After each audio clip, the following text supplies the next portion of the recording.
Les deux voies sont réservées à mon sens de circulation. Oui, réponse A. Non, réponse B. Je peux dépasser le véhicule devant moi. Oui, réponse C. Non, réponse D.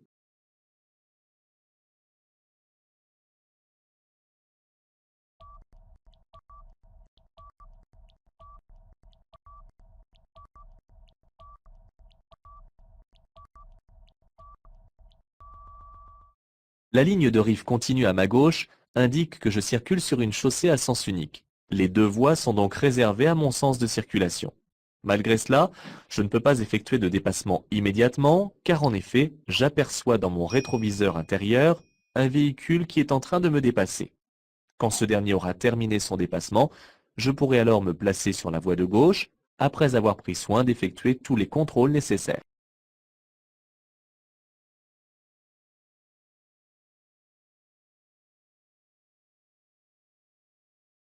Je pourrais tout de même dépasser les tracteurs agricoles. Oui, réponse A. Non, réponse B.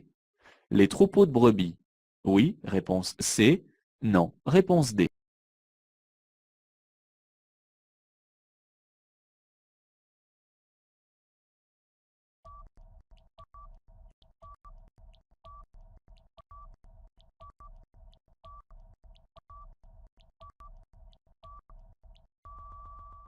Ce panneau interdit le dépassement de tous les véhicules à moteur autres que les deux roues sans sidecar.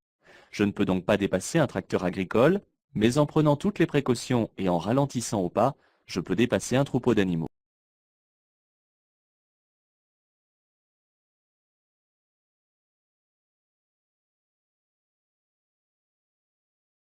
J'emprunte la prochaine sortie. J'ai le temps de dépasser ce poids lourd. Oui, réponse A.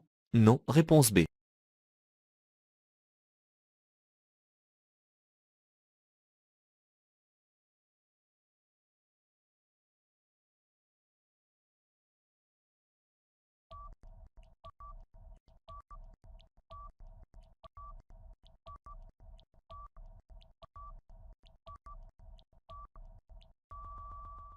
La prochaine sortie se situe à 2000 mètres. La différence de vitesse entre mon véhicule, qui roule à 130 km/h, et le camion qui circule à 90 km/h, permet de terminer le dépassement en cours. Mais je dois prévoir de me rabattre ensuite avant l'autre poids lourd.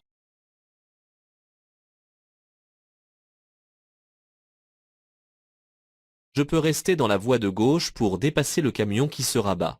Oui, réponse A. Non, réponse B.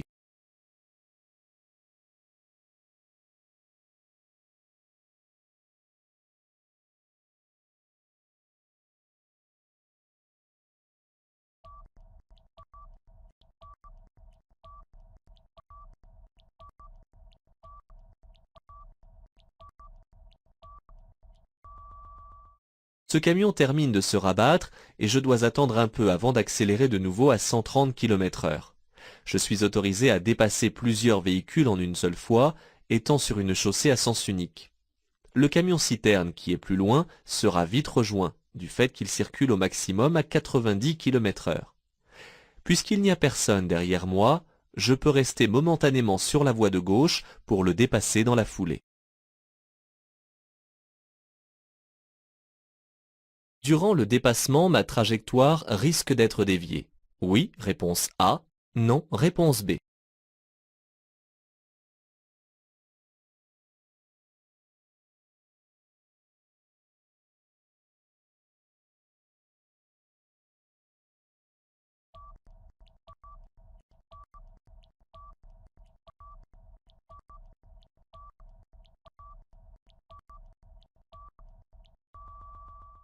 Le camion déplace beaucoup d'air dans son sillage. En le dépassant, j'en ressens les effets sur le véhicule qui aura tendance à bouger et à vouloir modifier sa trajectoire. Le coup de vent sera d'autant plus fort ici qu'il s'agit d'un convoi exceptionnel, assez volumineux. Je corrige avec souplesse les déviations.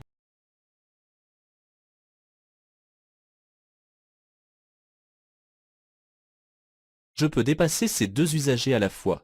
Oui, réponse A. Non, réponse B.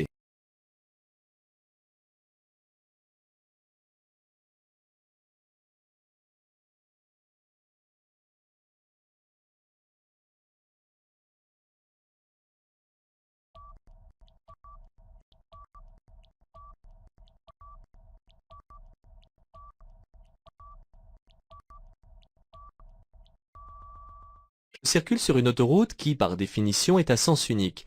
Il n'arrivera donc personne en face. Pour me rabattre après un dépassement, je dois laisser 2 secondes de distance de sécurité avec l'usager dépassé et la même distance avec celui qui est devant.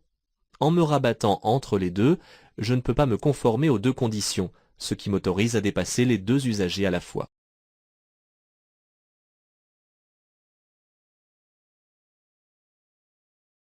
Titulaire du permis E, B, l'ensemble voiture-caravane pèse plus de 3,5 tonnes.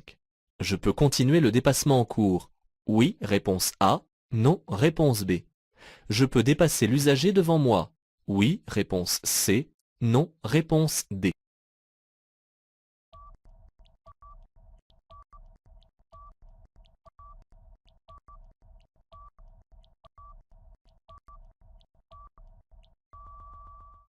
L'autoroute possède 3 voies. La voie la plus à gauche est interdite aux véhicules ou aux ensembles de véhicules dont le ou les PTAC dépassent 3,5 tonnes ou s'ils mesurent plus de 7 mètres de long. Seules les deux voies de droite sont autorisées pour circuler et dépasser. Avec mon ensemble, je ne suis pas actuellement en infraction, mais je le serai si je passe sur la troisième voie.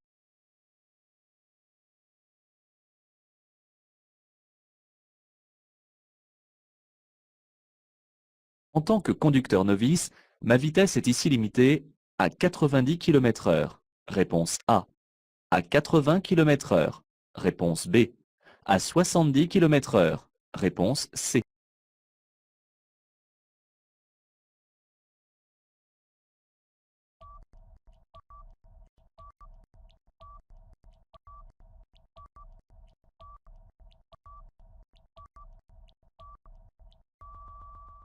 Je circule sur une route hors agglomération.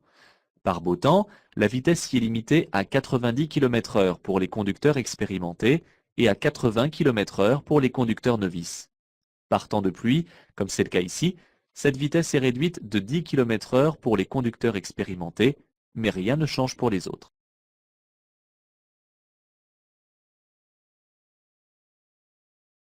À cette intersection, j'ai la priorité de passage, réponse A. Je cède le passage à droite, réponse B. Je cède le passage à gauche, réponse C. Je ralentis, réponse D.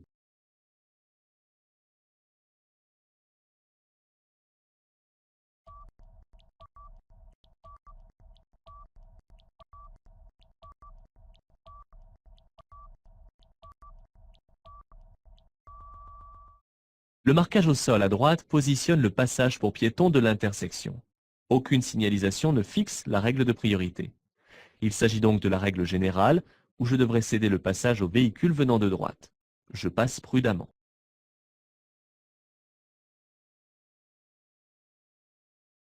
Je me prépare à céder le passage à droite. Oui, réponse A. Non, réponse B.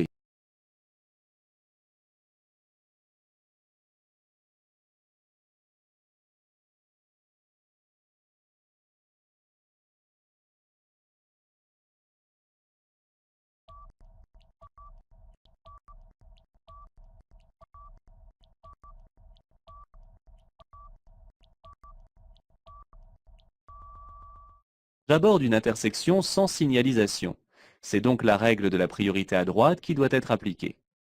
La visibilité à droite est très réduite, aussi je franchis ce carrefour le pied au-dessus du frein et à une allure permettant de m'arrêter sur place.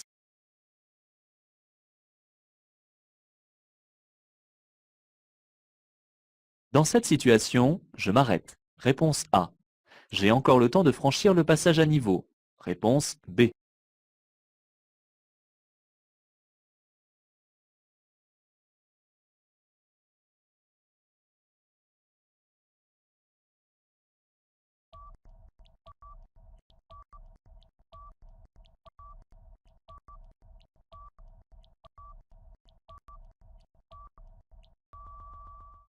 Lorsque les feux rouges se mettent à clignoter, je dois m'arrêter obligatoirement. En effet, un feu rouge clignotant, avec ou sans barrière, impose l'arrêt. Les barrières vont ici s'abaisser dans l'immédiat.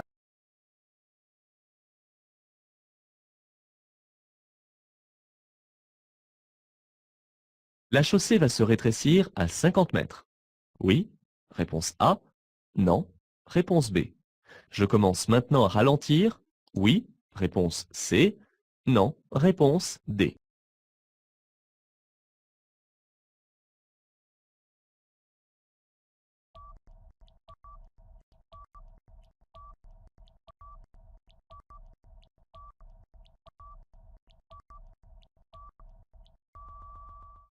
Le panneau temporaire triangulaire de couleur jaune est une signalisation de danger. Il annonce un rétrécissement de la chaussée. En agglomération, les panneaux sont placés environ 50 mètres avant le danger. Si la chaussée se rétrécit, je peux rencontrer quelques difficultés de croisement avec un autre véhicule. Je commence à ralentir dès maintenant.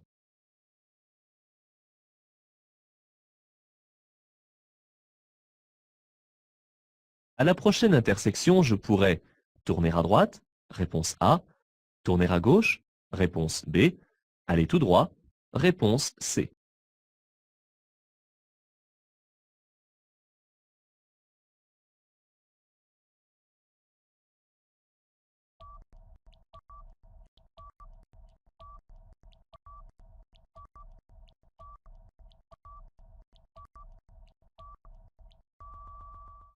Le premier panneau signifie interdiction de tourner à droite à la prochaine intersection. Cette interdiction est confirmée par le sens interdit que l'on devine au loin.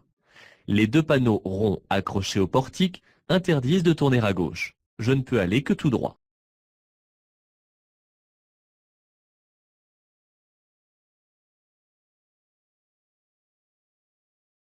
Je suis autorisé à stationner sur le parking de droite si je conduis un véhicule de tourisme. Réponse A.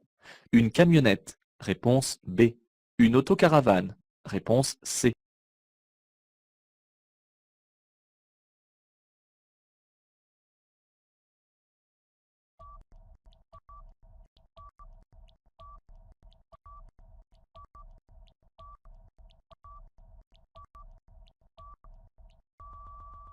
Le panneau de prescription interdit l'accès du parking à tous les véhicules affectés au transport de marchandises, quel que soit leur poids total à charge.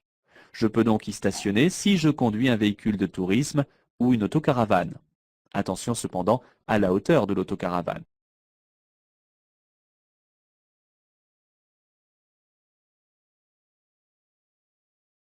Je tracte une caravane. La situation m'oblige à ralentir. Oui, réponse A. Non, réponse B. Je vais pouvoir effectuer la vidange des eaux usagées à 200 mètres. Oui, réponse C. Non, réponse D.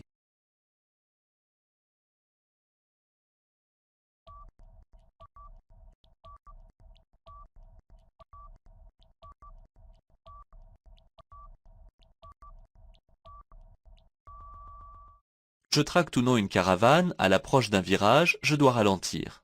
Les balises sont là pour me le rappeler. En effet, mon véhicule risque de quitter la route. Le panneau d'information indique un emplacement pour pique-niquer. Je ne vais donc pas souiller ces lieux avec mes eaux usagées. Si je souhaite effectuer la vidange, il existe des installations appropriées.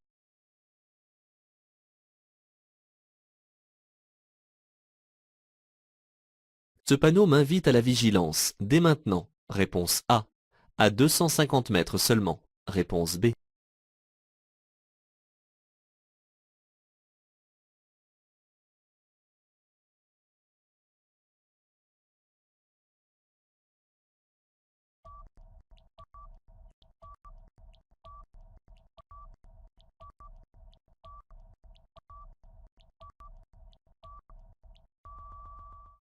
Si l'on prend la peine de m'avertir maintenant, c'est afin de me préparer à la présence d'un bus et des usagers qui gravitent autour. Ces derniers peuvent rejoindre l'arrêt et attendre aux abords ou descendre du bus. Il s'agit souvent d'enfants fréquentant les cars scolaires.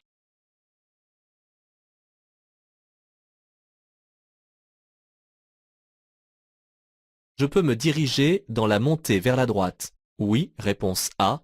Non, réponse B. Dans la descente vers la gauche.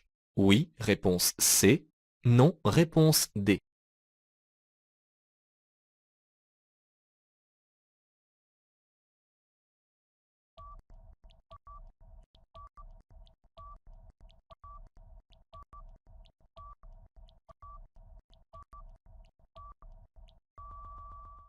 Le sens interdit contre le bâtiment est placé à droite. De plus, Le stationnement des véhicules confirme que la rue est à sens unique dans le sens de la descente. Je vais donc me diriger vers la gauche en descendant.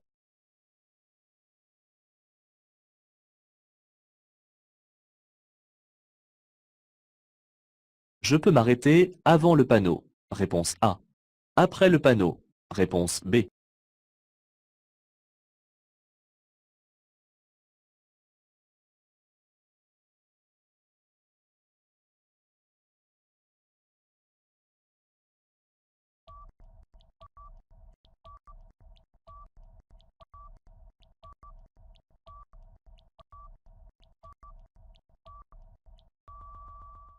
Ce panneau de prescription interdit l'arrêt et le stationnement des véhicules. La flèche orientée vers le haut précise que cette interdiction s'étend après le panneau. Sauf indication contraire, elle sera valable jusqu'à la prochaine intersection. Je peux donc m'arrêter avant le panneau, mais en prenant soin de ne pas cacher la signalisation aux autres usagers.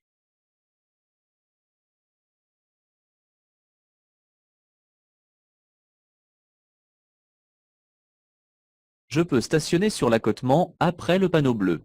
Oui, réponse A. Non, réponse B.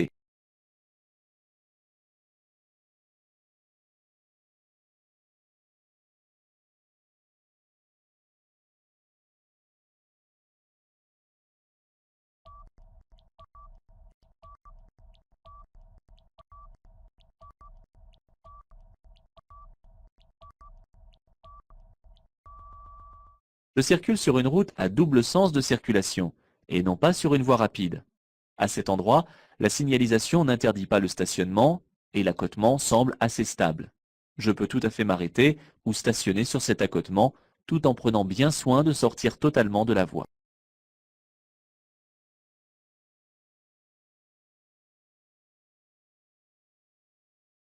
Après ce panneau, je peux m'arrêter.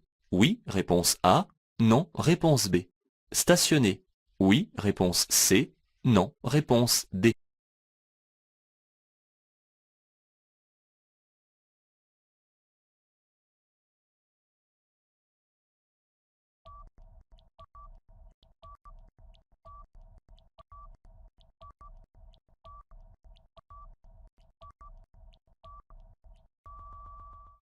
Je circule sur une autoroute et l'accotement à droite est une bande d'arrêt d'urgence. Ce panneau met fin aux précédentes interdictions qui avaient été prescrites. Il s'agit ici d'une signalisation temporaire car le panneau est mobile. Mais il ne met cependant jamais fin à une interdiction d'arrêt ou de stationnement. C'est une exception pour ce panneau.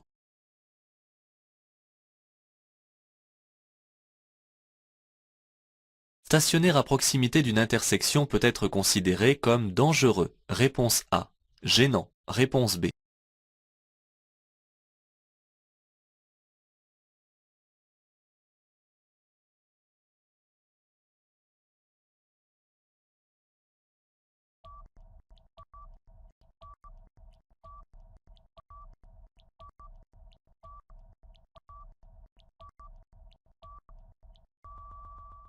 Si le stationnement masque l'intersection, il sera considéré comme dangereux. Cela se comprend.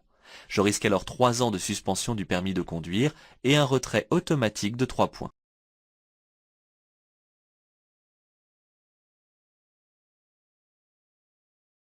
L'arrêt ou le stationnement à proximité d'un passage à niveau peut s'avérer gênant. Réponse A.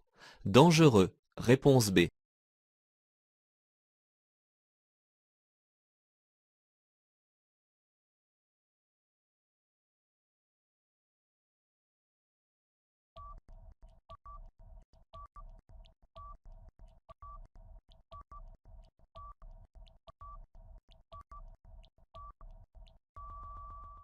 À condition de masquer la visibilité du lieu, il est dangereux de s'arrêter ou de stationner à proximité d'un passage à niveau. Il ne faut pas en effet masquer les signaux. Je risquerai alors le retrait de 3 points sur mon permis de conduire.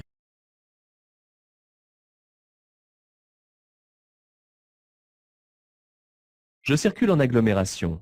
L'allumage des feux est ici conseillé. Réponse A. Obligatoire. Réponse B.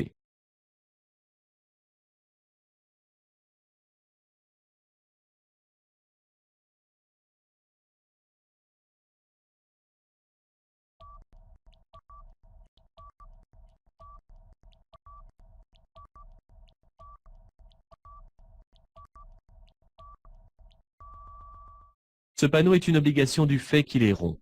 Pour un simple conseil, il aurait été carré. Mais dans un tunnel éclairé en agglomération, l'allumage au minimum des feux de position est obligatoire. Il est préférable d'allumer les feux de croisement.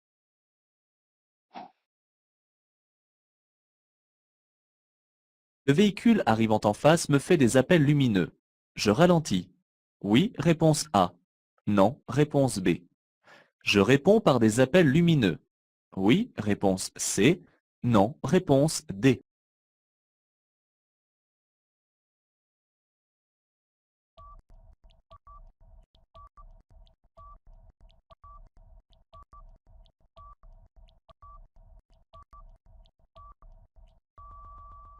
Souvent, ces appels lumineux sont destinés à faire comprendre que je vais bientôt rencontrer quelque chose qui peut être dangereux ou un accident. Parfois, certains utilisent les appels lumineux pour prévenir d'un contrôle routier, mais ce n'est pas rendre service.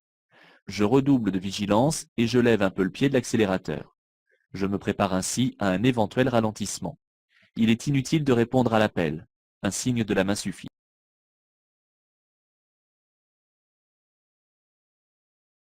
Cet appareil de péage automatique peut rendre la monnaie. Oui, réponse A. Non, réponse B.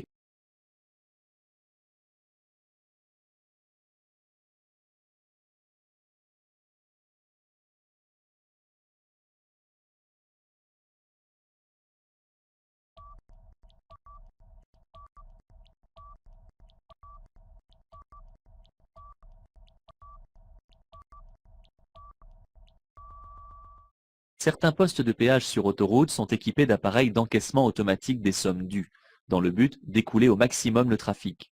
J'ai été averti assez tôt de la présence de caisses automatiques et du montant exact du péage. Cet automate ne rend pas de monnaie.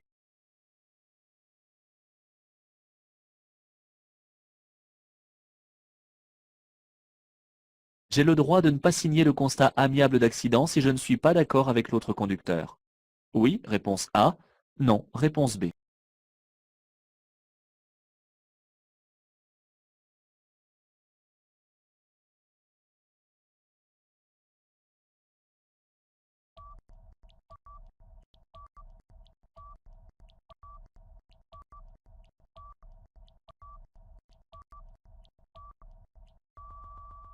Dans le cas d'un accident matériel, si je ne suis pas d'accord avec ce qu'a inscrit le conducteur adverse, je peux tout à fait refuser de signer le constat. Ceci dans mon intérêt, car dans le cas contraire, ma signature atteste de mon accord sur le déroulement des faits. Dans ce cas, il me faut des témoins, et si besoin faire appel aux forces de l'ordre si le conducteur ne veut rien entendre ou s'il devient agressif. Je ne dois jamais rien signer sous la pression ou dans la précipitation.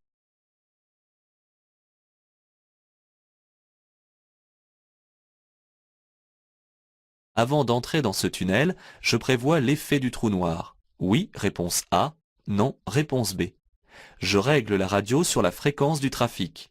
Oui, réponse C. Non, réponse D.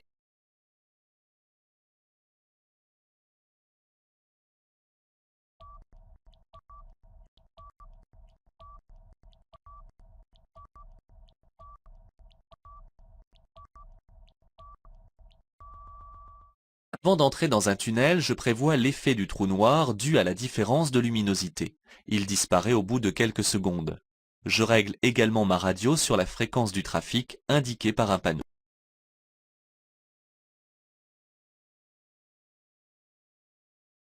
La signalisation m'oblige à utiliser mon avertisseur sonore de jour.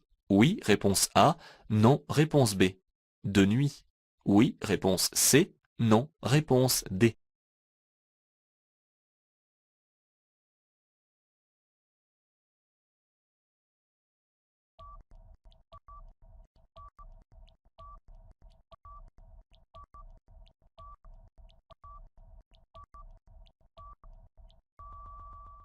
Je circule sur une route de montagne très étroite et j'aborde un virage dans lequel la visibilité est quasiment nulle.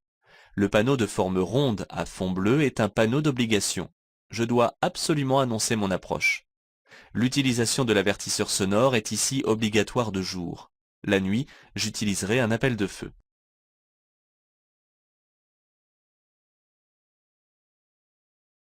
En cas d'incendie dans un tunnel, je serai à l'abri derrière cette porte. Oui, réponse A. Non, réponse B.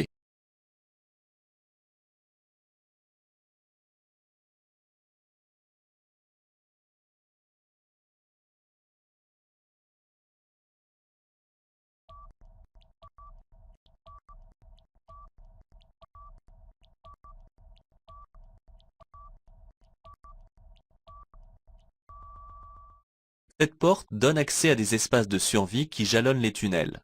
Lorsque j'entrerai à l'intérieur, je serai à l'abri du feu et des émanations toxiques. De plus, ma présence sera immédiatement détectée par les agents d'exploitation du tunnel dans leur poste de surveillance. Il faudra que je suive scrupuleusement les consignes affichées dans cette niche et au besoin, il me sera possible d'entrer en contact avec les agents par le biais d'une borne d'appel d'urgence. En aucun cas je ne ressors d'un tel abri sans y être invité.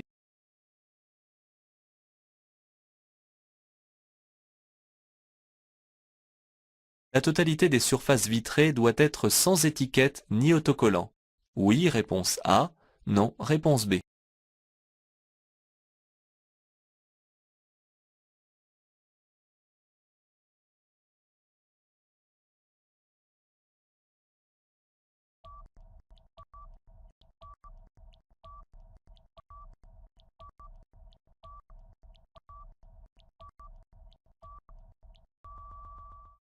Toutes les surfaces vitrées doivent être exemptes d'étiquettes ou d'autocollants, afin d'assurer au conducteur le plus possible de visibilité autour de lui. Seules les vignettes d'assurance et du contrôle technique sont tolérées, à la condition de se situer en bas, à droite, sur le pare-brise.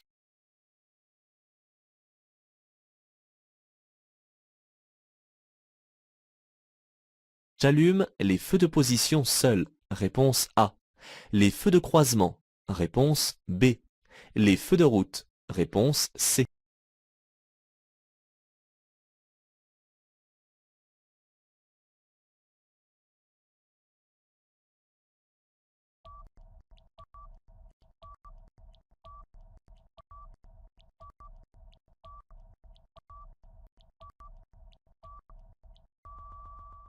J'entre dans un tunnel éclairé hors agglomération. Je suis donc obligé d'allumer les feux de croisement. Les feux de position seuls sont réservés à l'agglomération. Les feux de route s'allument la nuit lorsqu'il n'y a pas d'éclairage public ou si celui-ci est insuffisant.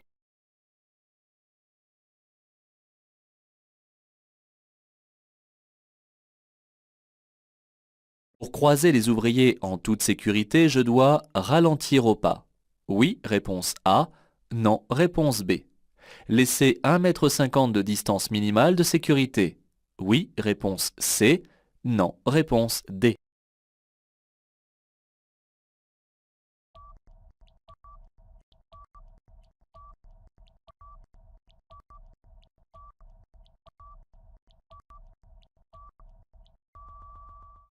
Je rencontre des ouvriers travaillant sur la chaussée.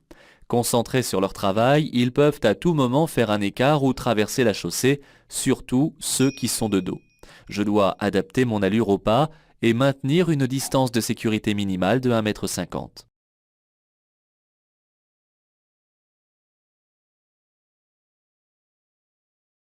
Les usagers du carrefour attendent le passage du tramway. Oui, réponse A. Non, réponse B.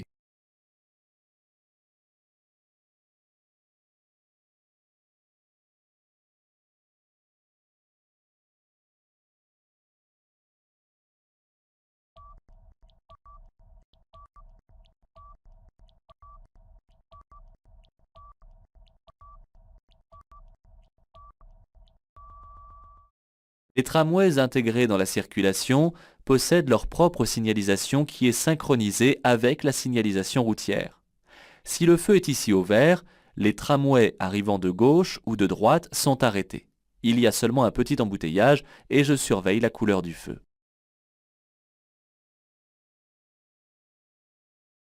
Je quitterai la route prioritaire si je continue vers Angoulême. Oui, réponse A. Non, réponse B. Si je vais à Poitiers. Oui, réponse C. Non, réponse D.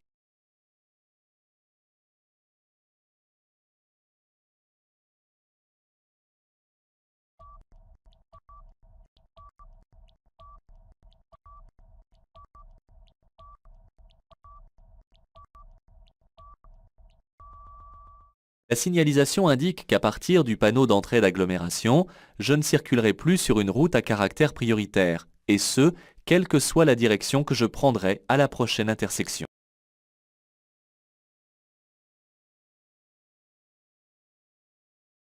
La sortie permettant de me rendre à Biganos se situe à 2 km. Réponse A. 4 km. Réponse B. 10 km. Réponse C.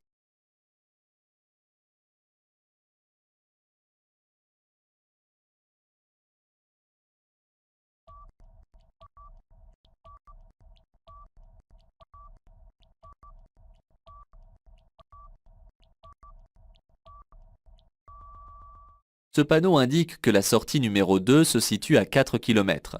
Elle permet de me rendre aux villes mentionnées. Les numéros qui apparaissent à côté de ces villes sont les kilomètres qu'il reste à parcourir avant de les atteindre.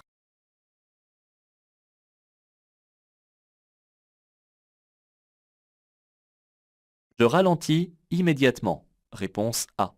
À 50 mètres. Réponse B.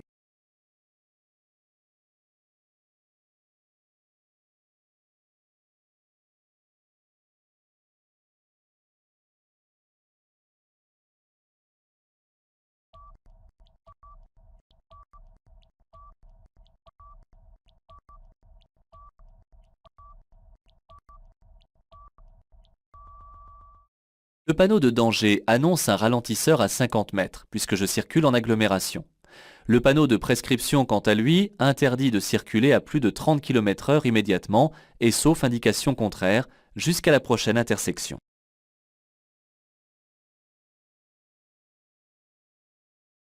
Sous cette forte pluie, je dois circuler avec au moins les feux de position seuls. Réponse A. Les feux de croisement. Réponse B. Les feux de brouillard avant. Réponse C.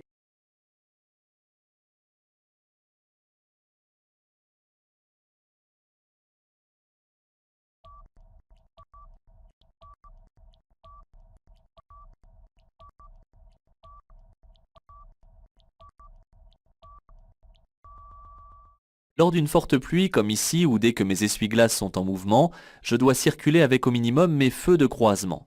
Les feux de position ne suffisent pas pour être vus, tandis que les feux de brouillard avant ne sont que facultatifs.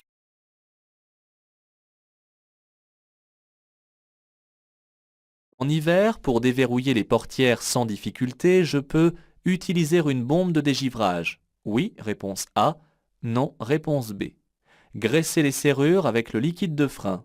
Oui, réponse C. Non, réponse D.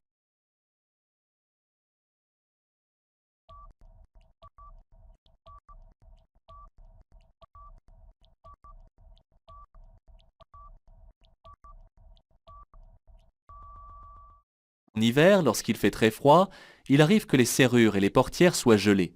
Par prévention, je peux alors graisser les serrures en y introduisant plusieurs fois la clé après l'avoir trempée dans le liquide des freins.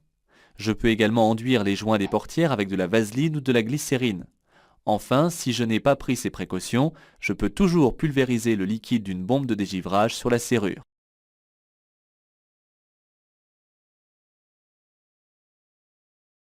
J'actionne mes feux de position. Réponse A. Mes feux de croisement. Réponse B. Mes feux de route. Réponse C.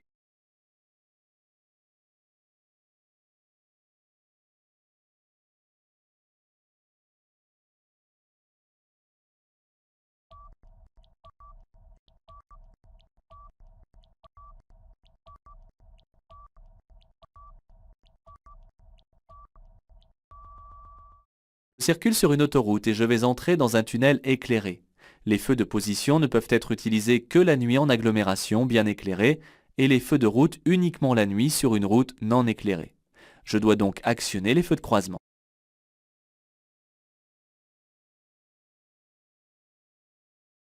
Mon passager risque de rater son train. Il me suggère de continuer, la voie étant libre. Oui, réponse A. Non, réponse B.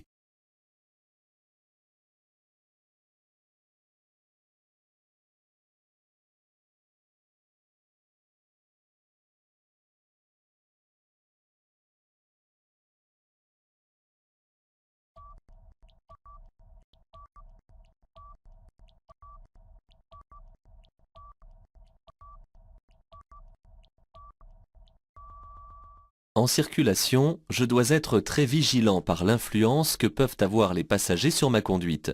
Ils ne sont pas toujours en phase avec les règles élémentaires de sécurité. Ce feu va passer au rouge, je dois donc m'arrêter. Il n'y a aucune bonne raison pour ne pas respecter les règles du code de la route.